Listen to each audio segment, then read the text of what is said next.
আসসালামু আলাইকুম। কেমন আছেন সবাই? আশা করছি আপনারা সবাই ভালো আছেন এবং সুস্থ আছেন। সবসময় ভালো থাকেন, সুস্থ থাকেন, শান্তিতে থাকেন সেই দোয়া করি সবসময় আপনাদের জন্য।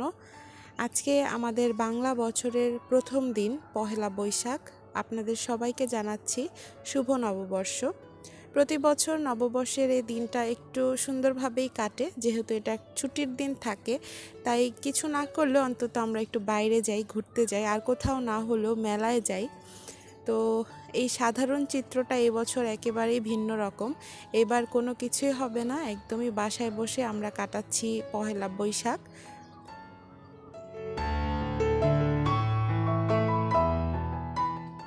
এই মুহূর্তে এই পরিস্থিতিতে পহেলা বৈশাখ উদযাপন করার চেয়ে নিজেদের প্রাণ বাঁচানোই সবচেয়ে বেশি ইম্পর্ট্যান্ট।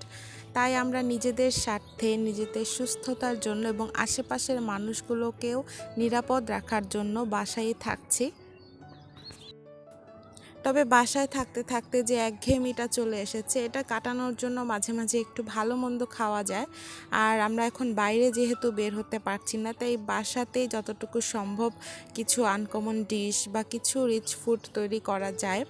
যেহেতু প্রচণ্ড গরম চলে এসেছে, এই মুহূর্তে বেশি রিচ ফুড খাওয়াটা একদমই উচিত নয়, তবে মাসে 2-1 বার খাওয়া যেতেই পারে। তো এই জন্য আমি আজকে রান্না করছি ইলিশ পোলাও। আপনাদের সাথে রেসিপিটা যতটা সহজভাবে করা যায় ততটা সহজভাবেই শেয়ার করছি। তো প্রথমে আমি একটা ব্লেন্ডারের জারে নিয়ে নিয়েছি পেঁয়াজ এবং কাঁচামরিচ, এবং এগুলোকে ব্লেন্ড করে নিয়েছি। এই পেস্টটা খুবই দরকার, অবশ্যই এভাবে একটা পেস্ট করে নিতে হবে। এর মধ্যে দিয়ে দিচ্ছি টক দই। টক দইটাকে ভালো করে ফেটিয়ে নিতে হবে, না হলে দানা দানা ভাব থাকবে। আর এখন এর মধ্যে আমি দিচ্ছি অল্প একটু আদা রসুন বাটা। কোনো কিছুর পরিমাপ বলতে পারছি না, কারণ আমি নিজেই পরিমাপ করে দেই না কিছুই। তবে আদা রসুন বাটাটা কম দিতে হবে ইলিশ মাছের যে কোনো রান্নার ক্ষেত্রেই। আর এখন দিয়ে দিচ্ছি স্বাদ মতো লবণ। লবণটাও যার যার স্বাদ অনুযায়ী দিতে হবে। আর এখন দিয়ে দিচ্ছি মরিচের গুঁড়া। মরিচের গুঁড়াটাও অল্প পরিমাণে দিয়েছি, মনে হয় 1 চামচেরও কম, কারণ কাঁচামরিচ বাটা যেহেতু দিয়েছি। আর সাথে দিচ্ছি জিরার গুঁড়া এবং ধনিয়া গুঁড়া। এই রান্নাতে কোনো হলুদের গুঁড়া দেওয়া যাবে না, একদমই হলুদ ছোঁয়ানোই যাবে না। তো এই অল্প কয়েকটা মশলা দিয়ে এখন আমি খুব ভালো করে এটাকে মেখে নিব, একটা মিশ্রণ তৈরি করে নিব।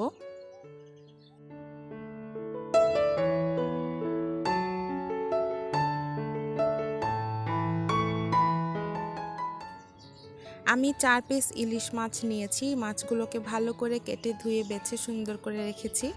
আর এই মাছগুলোকে এখন এই মিশ্রণটার সাথে খুব ভালো করে মেখে নিতে হবে।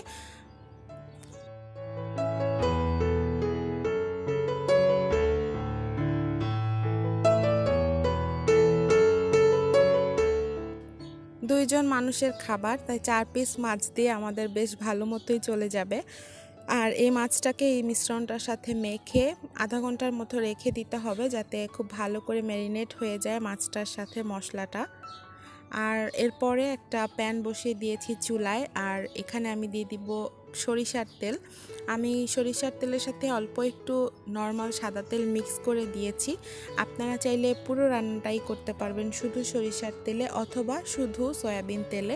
তবে সরিষার তেলটা দিলে ভালো একটা সুন্দর ঘ্রাণ আসে, যেটা ইলিশ পোলাওয়ের স্বাদটা অনেক বাড়িয়ে দেয়।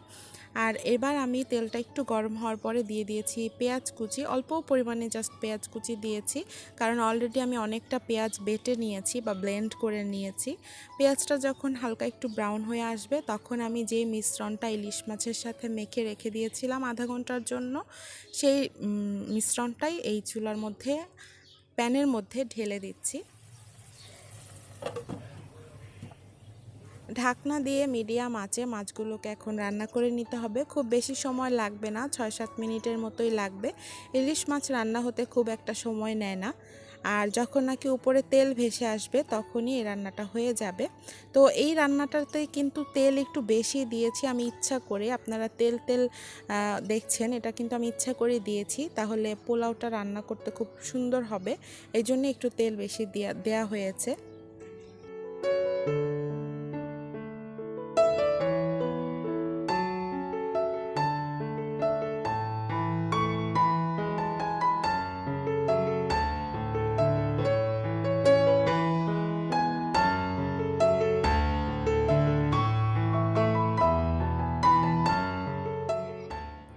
মাছগুলো রান্না করা হয়ে গিয়েছে আর চুলা অফ করে দিয়েছি। আর এখন আমি এই মশলাটা থেকে মাছগুলোকে আলাদা করে তুলে নিচ্ছি, কারণ এই মশলাটা দিয়ে আমি পোলাওটা রান্না করব, তাই মাছগুলোকে আমি তুলে রাখছি।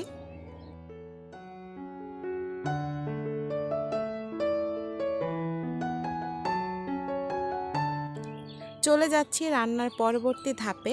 এখন আমি একটা পাতিল বসিয়ে নিয়েছি, এই পাতিলটাতেই পোলাওটা রান্না করা হবে। তো প্রথমেই তেল দিয়ে দিচ্ছি এবং কিছু পেঁয়াজ কুচি দিয়ে আমি প্রথমে কিছু বেরেস্তা তৈরি করে নিব, তারপরে এই তেলেই আমি বাকি রান্নাটা করে নিব। আমরা মাছে ভাতে বাঙালি, মাছ আমাদের সবারই মোটামুটি পছন্দ। আর মাছের রাজা ইলিশ, এটা মোটামুটি প্রত্যেকটা বাঙালিরই পছন্দ। ইলিশ পোলাও পছন্দ করে না এমন বাঙালি তো খুঁজেই পাওয়া যাবে না।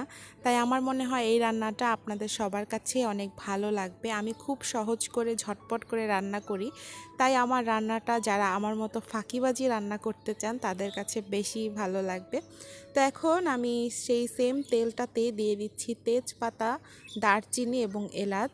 পরিমাণ আমি কিছুই বলতে পারি না, কারণ কি আমি কোনো পরিমাপ করে দেই না। রান্না করার সময় আমার হাতে যেভাবে উঠে যায় আমি ওভাবেই দিয়ে ফেলি, আর খারাপ হয় না, মোটামুটি চলে আলহামদুলিল্লাহ। তো এখন অল্প একটু পেঁয়াজ কুচিও দিয়ে দিচ্ছি, দিয়ে এগুলোকে একটু কিছুক্ষণ ভেজে নিয়ে তারপরে আমি পোলাওয়ের চালটা এর মধ্যে দিয়ে দিব। আর ওইদিকে আমি কিন্তু রান্নার শুরুতেই পোলাওয়ের চালটাকে খুব ভালো করে ধুয়ে পানি ঝরতে রেখে দিয়েছি।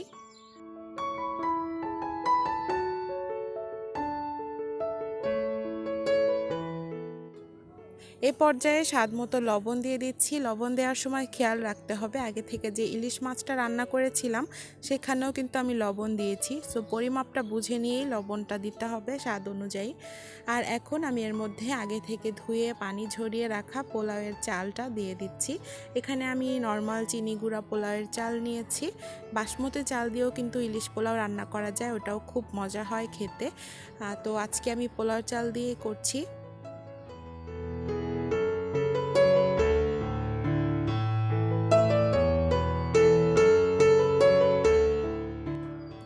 চালটাকে তেলের মধ্যে খুব ভালো করে ভেজে নিতে হবে ঝরঝরা করে। এখানে পোলাওর চালটা যতটা ঝরঝরে করে ভাজা হবে পোলাওটা ঠিক ততটাই ঝরঝরে হবে। তো কিছুক্ষণ ভেজে নেওয়ার পরে এখানে আমি আগে থেকে যে মশলাটা রেডি করেছিলাম মাছের, সেই মশলাটা এর মধ্যে দিয়ে দিব, আর দিয়ে খুব ভালো করে মিক্স করে কিছুক্ষণ ভেজে নিব।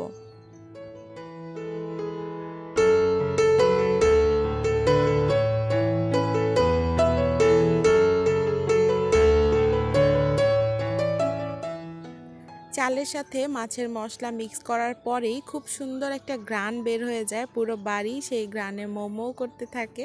আমার কাছে তো বেশ ভালো লাগে। আমি আসলে রান্না করছি বলে ঘ্রাণটা পাচ্ছি, আপনারা যেহেতু পাচ্ছেন না অবশ্যই এভাবে ট্রাই করবেন, তাহলে এই ঘ্রাণ সহ এই মজার রেসিপিটা আপনারা খেতে পারবেন ঘরে বসেই। আর পহেলা বৈশাখে ইলিশ মাছ তো মোটামুটি সবার বাসায়ই চলে, যদিও এটা একটা ট্রেন্ড হয়ে দাঁড়িয়েছে, বাট এটা কিন্তু ফরজ কিছু না, আমরা মজা করে খাই। এটা নিয়ে তর্ক বিতর্ক করা যেতেই পারে চাইলে, বাট দরকার কি তর্ক বিতর্ক করার, তাই না? খাওয়া তো খাওয়াই আমরা খাচ্ছি, মজা পাচ্ছি, এটাই তো। এটা নিয়ে তর্ক বিতর্ক এইসবের কোনো মানেই হয় না। তো যাই হোক, দেখতে পাচ্ছেন খুব ভালো করে মশলাটা মিক্স আপ হয়ে গিয়েছে। আর এখন আমি এর মধ্যে পানি দিয়ে দিব।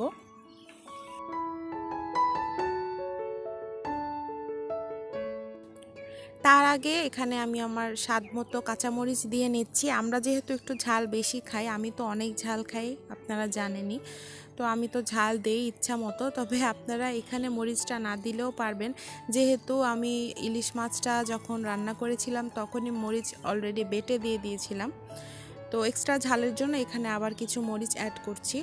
আপনারা চাইলে না দিলেও হবে, যারা ঝাল বেশি খান তারা দিতে পারেন নির্দ্বিধায়, যারা ঝাল খেতে পারেন না তারা স্কিপ করবেন।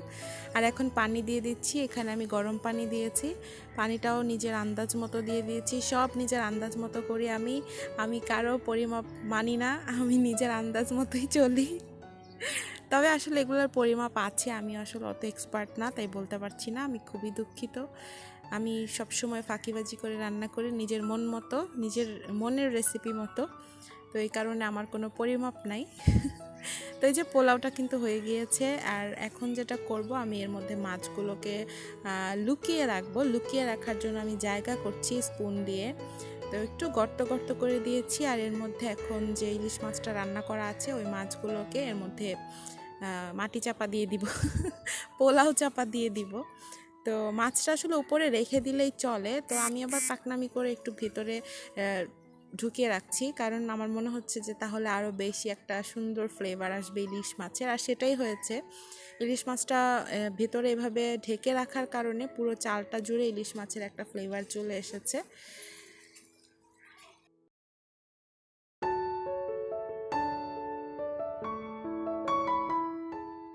দেখতেই পাচ্ছেন আমি এভাবে মাছগুলোকে পোলাওয়ের ভেতরে ঢুকিয়ে ঢুকিয়ে তারপর উপর থেকে পোলাও সেট করে দিয়েছি আর খুব সুন্দর করে ঢেকে দিয়েছি।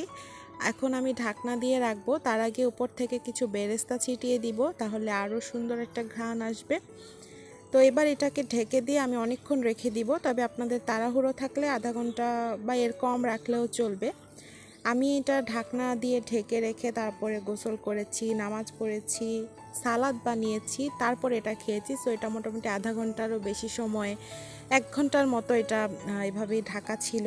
তো অনেক সুন্দর ফ্লেভার এসেছে আর এটা খেতেও আলহামদুলিল্লাহ খুব ভালো হয়েছে। আমার মনে হয় এটা খুবই একটা ইজি রেসিপি, আপনারা এভাবে ট্রাই করে দেখবেন। আর পুরা মানে পোলাওটাতে একটা ইলিশের স্মেল থাকে, এর সাথে আসলে এক্সট্রা কিছু লাগে না। তারপর আমি টুকটাক সালাদ বানিয়েছি, ডিম ভেজে নিয়েছি, মানে সেদ্ধ করে ভেজে নিয়েছি। তো এটাই ছিল আমাদের আজকের লাঞ্চ। আশা করি আপনাদের কাছে আমার এই ভিডিওটি ভালো লাগবে। যদি ভালো লাগে অবশ্যই আমাকে কমেন্ট করে জানাবেন। আর যারা নতুন আমার ভিডিওটি দেখছেন তারা আমার চ্যানেলটিকে সাবস্ক্রাইব করে আমার পাশেই থাকবেন। ভিডিওটি ভালো লাগলে একটা লাইক দিয়ে দিবেন। সবাই বাড়িতেই থাকবেন, বাড়িতে বসে মজার মজার রান্না করে খাবেন পরিবারের সবাইকে নিয়ে। আর আশেপাশের মানুষগুলোর দিকে একটু খেয়াল রাখবেন, সামর্থ্য অনুযায়ী সাহায্যের হাত বাড়িয়ে দিবেন। আজকের মতো এখানেই বিদায় নিচ্ছি। আগামী কোনো নতুন ভিডিওর সাথে আবারও দেখা হবে। আল্লাহ হাফেজ, আসসালামু আলাইকুম।